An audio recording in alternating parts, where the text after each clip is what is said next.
일본의 코로나 확진자가 어느새 1000명 안팎을 유지하고 있다고 합니다.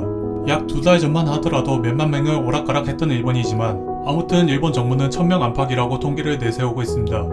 이는 그 어떤 나라보다도 확진자가 매우 적다는 것을 어필하는데요. 약 1억 3천명인 나라인 일본에서 이 정도의 확진자 수는 모든 나라의 전문가들에게 충격과 놀라움을 안겨주고 있습니다. 어떻게 이런 일이 가능하게 된 걸까요?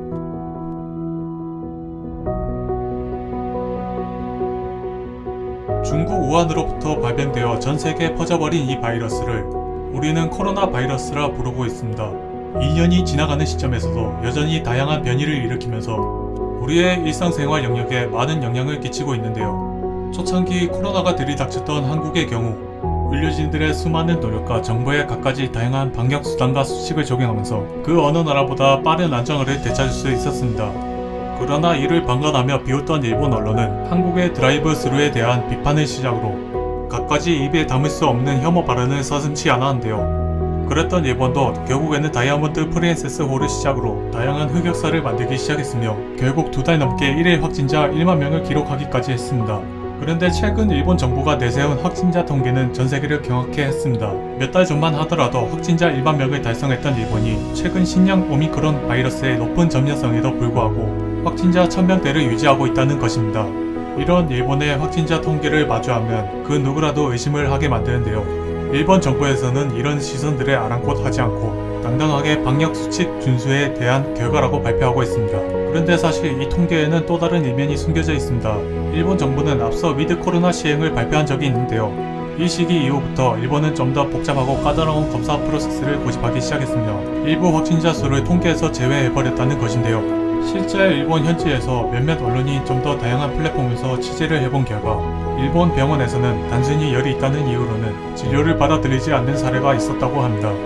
또 한편으로는 코로나 확진 검사의 필수 불가결한 PCR 검사비가 대략 20만원 정도로 개인에게 적지 않은 부담을 느끼게 한다고 합니다. 물론 그동안 일본도 의사의 판단하에 증상이 현저하거나 밀접 접촉자라는 것이 확고해진다면 검사는 무료로 진행되어 왔습니다. 한창 코로나 확진자가 나오던 시기에는 검사비가 면제되는 관대한 면이 있었지만 이제는 이것도 옛말이 되었습니다. 일본은 위드 코로나 이후 더욱 복잡하고 철저한 프로세스를 갖추게 되었고 이로 인해 밀접 접촉을 증명하기가 더욱 까다로워졌습니다. 이는 오히려 코로나 검사를 기피하게 되는 효과를 불러일으키게 된 셈이죠.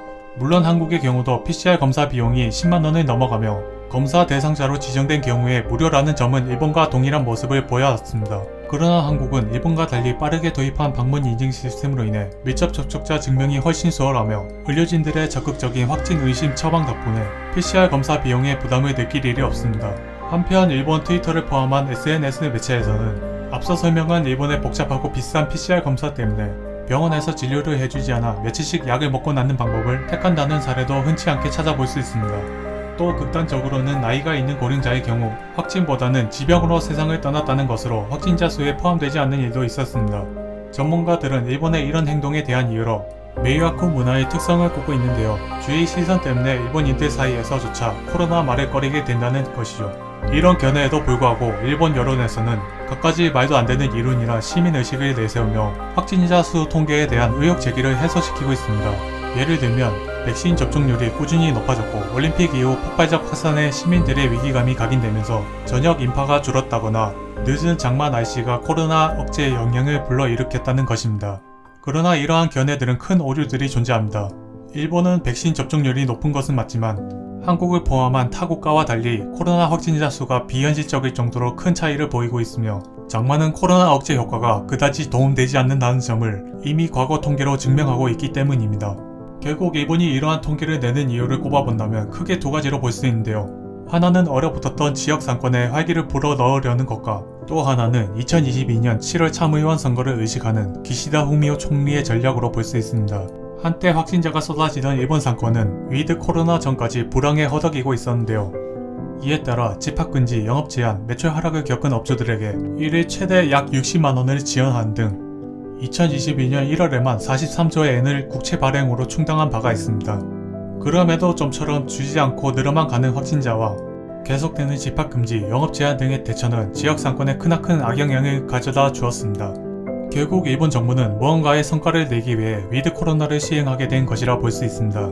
작년 11월 올림픽에 배달은 결과가 없었던 일본은 이후 입국을 완화한다는 내용을 발표하기까지 했는데요. 그러나 신형 바이러스 오미크론까지 대응하기에는 미지수에 가까웠던 탓인지 곧바로 다시 입국 제한을 꺼내 들었습니다.